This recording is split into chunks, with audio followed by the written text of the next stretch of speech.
Hello everyone, welcome my channel Pooja today classes and blogs. देखिए class, मैंने आपको jacquard loom तक समझा दिया था कि जैक्वार्ड लूम होता क्या है। मैंने आपको हिस्ट्री बतानी शुरू करी थी चैप्टर फर्स्ट की कि किस किस तरीके से कौन से हमारे साइंटिस्ट या इन्वेंटर आए थे और उन्होंने क्या क्या काम, किस पर क्या काम किया था और किसका क्या आइडिया लिया गया था। उसके अलावा आपका टॉपिक रह गया तो कुछ जो उसके अलावा और भी ज़्यादा थे जिनके आइडियाज़ भी डिफरेंट हैं। तो उसमें बेटा एक हमारा आया डिफरेंस इंजन।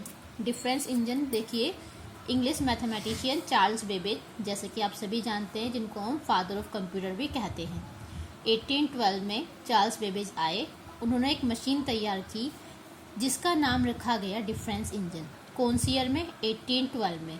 बट जो डिफरेंस इंजन मशीन थी, ठीक है, वो सिर्फ क्या करती थी, अलजेब्रिक इक्वेशन को एक टाइम ही कैलकुलेट करती थी, ठीक है, और लोगैरिथम टेबल को। बट मतलब उसका प्रॉपर इम्प्लीमेंटेशन हो नहीं पाया था। फिर उसमें क्या किया गया, उसमें कुछ और अपडेट्स दिए गए। उन्होंने क्या कहा, देखिए इस तरीके से मशीन थी। ये चार्ल्स बेबेज की फ़ोटोज़ है, ये डिफरेंस इंजन की फ़ोटो है। फिर उन्होंने क्या किया, उसमें और अपने आइडियाज़ डाले। उसके बाद उन्होंने इसी का एक डिफरेंस इंजन में अपडेट किया जिसका नाम उन्होंने रख दिया एनालिटिकल इंजन, ठीक है। This was the revise and advance form of difference engine. और ये डेवलप किसने किया था? चार्ल्स बेबेज ने किया था। पहले उन्होंने डिफरेंस इंजन किया था जो 1812 में था। उसके बाद एनालिटिकल इंजन आया जो उसी का ही पार्ट है, रिवाइज पार्ट है, जो 1833 में जाकर कंप्लीट हुआ। इसका फीचर्स क्या था? The unique features of this machine was the use of stored programme concept. Means जो आप ये सॉफ्टवेयर यूज़ करते हैं, ये जो आपके छोटे छोटे प्रोग्राम्स बने होते हैं, उनका यूज़ करना उस मशीन के थ्रू बताया गया था। This was the first device which had independent input output devices and unit that was used performing arithmetic and logical operations।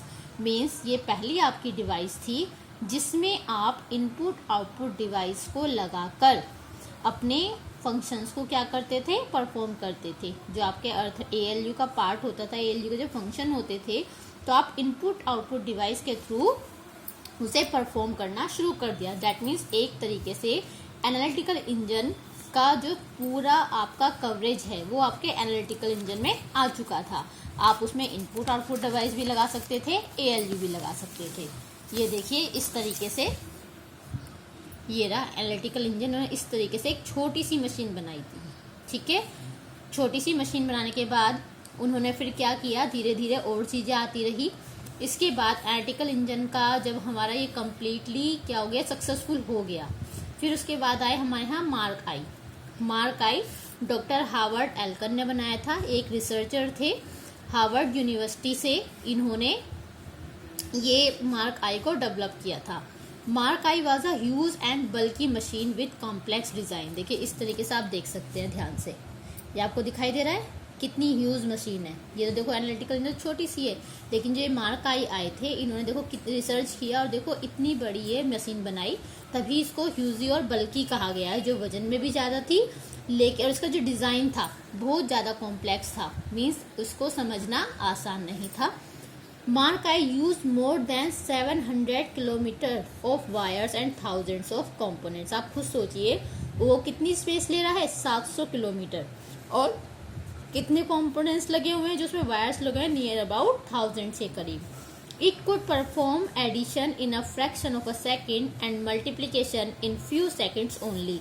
लेकिन जितने ज़्यादा कंपोनेंट्स थे उतनी ही इसकी स्पीड फास्ट थी, और ये एडिशन मिनटों में क्या, सेकंडों में, और मल्टीप्लिकेशन को सॉल्व करता था। This was the first computer in a true sense. अगर आपसे कहा जाए कि फर्स्ट कंप्यूटर जो है उसका नाम बताइए ट्रू सेंस में माना गया था, तो वो आपका मार्क आई ही था। लेकिन आप खुद देखिए ये कितना ज़्यादा बल्कि और हैवी था, तो सीधी सी बात है इसकी कॉस्ट भी बहुत ज़्यादा थी, जो पॉसिबल नहीं था हर किसी के लिए इसको यूज़ कराना। हमारा मोटिव क्या था इंडियंस का, कि हम इस तरीके से डिज़ाइन करें कि हर एक पर्सन कंप्यूटर को क्या कर सके, यूज़ कर सके। तो देखिए, लेकिन धीरे धीरे आइडियाज़ आते रहे, चेंजेस आते रहे, तब जाके आपके पास, आप जानते ही हो कितनी सारी टेक्निक्स आ गई हैं। तो इसके बाद देखिए आया आपका ENIAC, ठीक। This was the first electronic computer developed by प्रेस्पर Eckert and John W mostly in 1945।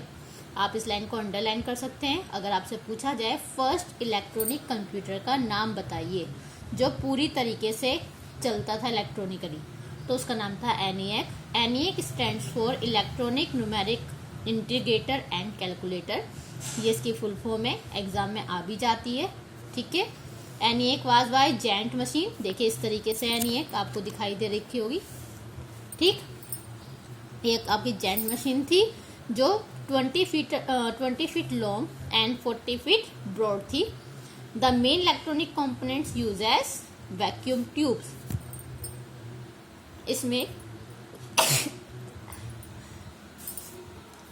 इसमें जो मेन आपके, अगर आपसे पूछा जाए कि ENIAC में मेन कंपोनेंट्स क्या यूज़ किया गया था, तो बेटा इसमें यूज़ किया गया था आपका vacuum tube, which were in thousands of number, जो बहुत ज़्यादा थाउजेंड्स ऑफ नंबर्स में लगे हुए थे। It was efficient in performing 5000 addition and 350 subtraction in a minute. मतलब 1 मिनट में सीधी सी बात है इतने एडिशन और इतने सब्ट्रैक्शन करता था। The major problem with this machine was the identification of the problem if it goes down. Secondly, it generates high amount of heat if used for longer duration. Means देखिए सीधी सी बात है, जो heavy जितने भी थे या बल्कि मशीन जो थी, इनका सबसे बड़ा ड्रॉबैक यही था कि अगर हम इसको ज़्यादा ड्यूरेशन तक चलाते थे या रन करते थे तो बहुत ज़्यादा हीट जो थी उसमें रन होती थी, मतलब बहुत ज़्यादा हीट उसमें निकलती थी, जिस वजह से प्रॉब्लम होती। तो इसको हम लंबे टाइम तक ज़्यादा देर चला नहीं सकते थे। उसके बाद आपका आया EDVAC। ठीक है, EDVAC की फुल फॉर्म है electronic discrete variable automatic computer. ये फुल फॉर्म्स आती हैं, इनको अच्छे से अंडरलाइन कर लीजिएगा। इट वॉज डेवलप्ड इन 1950 में डेवलप किया गया था कैम्ब्रिज यूनिवर्सिटी UK के अंदर, और इसके किसके अंडर काम किया गया था, professor Maurice Wilkes. It use the concept of stored program and modification of the stored machine instructions. इनका काम क्या था, इस बेसिकली वैसे EDVAC इतना यूज़ नहीं हुआ। बेसिकली ये प्रोग्राम को स्टोर करता था और जो मशीन की जो इंस्ट्रक्शन थी उसमें कोई अगर चेंजेस होने होते थे तो वो कराता था। ठीक, तो ये बेटा इनकी हिस्ट्री है जो आपका छोटा सा पार्ट बढ़ चुका है। उसके अलावा टाइप्स ऑफ कंप्यूटर मैं आपको वीडियो दे चुकी हूँ ऑलरेडी, आपके साथ मैंने डिस्कस कर लिया है, लिंक भी ऑलरेडी आपको पहले दे चुकी हूँ। लेआउट ऑफ कंप्यूटर डिज़ाइन ये भी मैं आपको दे चुकी हूँ, input design, memory unit, control unit, I already explain with you. Classification of computer ये भी आप लोग जानते हो, माइक्रो, मेन, सुपर फ्रेम, ये सब मैंने बताया हुआ है। मिनी कंप्यूटर, सुपर कंप्यूटर मैंने आपके साथ ऑलरेडी एक्सप्लेन किया हुआ है। कैरेक्टरिस्टिक्स ऑफ कंप्यूटर ये भी आप जानते हो, ये सब मैंने डिस्कस किया हुआ है। बस आपका थोड़ा सा जो पार्ट बच चुका था वो मैंने आज कवर अप करा दिया है। फिर एप्लीकेशन एरिया ऑफ कंप्यूटर ये तो आप अच्छे से अपने आप लिख सकते हो, ये मुझे बताने की नीड नहीं है कि आप कंप्यूटर्स किस किस एरिया में और कहाँ कहाँ कैसे यूज़ करते हैं, तो ये आपको प्रॉपर अच्छे से हेडिंग डालकर प्रॉपर लिखना होगा। ये एप्लीकेशन एरिया हो गया। उसके बाद कुछ टर्म्स हैं कि एल्गोरिथम किसे कहते हैं, तो solution of a given problem when written step wise manner, जब हम किसी प्रॉब्लम को स्टेप बाय स्टेप, मैंने जैसे 9th में भी बताया था, को स्टेप बाय स्टेप सॉल्व करते हैं तो उसको हम एल्गोरिथम बोलते हैं। ठीक है, प्रोग्राम क्या होता है, solution of any given problem when written in a computer language, मतलब किसी भी प्रॉब्लम को जब हम कंप्यूटर लैंग्वेज के अंदर लिखते हैं तो आपका प्रोग्राम कहलाता है। सॉफ्टवेयर, हार्डवेयर, ऑपरेटिंग सिस्टम ये आप सभी जानते हैं। पैकेज क्या है, it is a kind of software which perform one single activity. Means कहते हैं ना उसका पैकेज आता है, तो जितने भी सॉफ्टवेयर होते हैं उनको एक सिंगल एक्टिविटी के फॉर्म में हम नाम दे देते हैं जिसको हम पैकेज बोलते हैं। इसमें काफ़ी सारे सॉफ्टवेयर आपके अवेलेबल होते हैं, ठीक है, जो आपस में कोऑर्डिनेट करते हैं।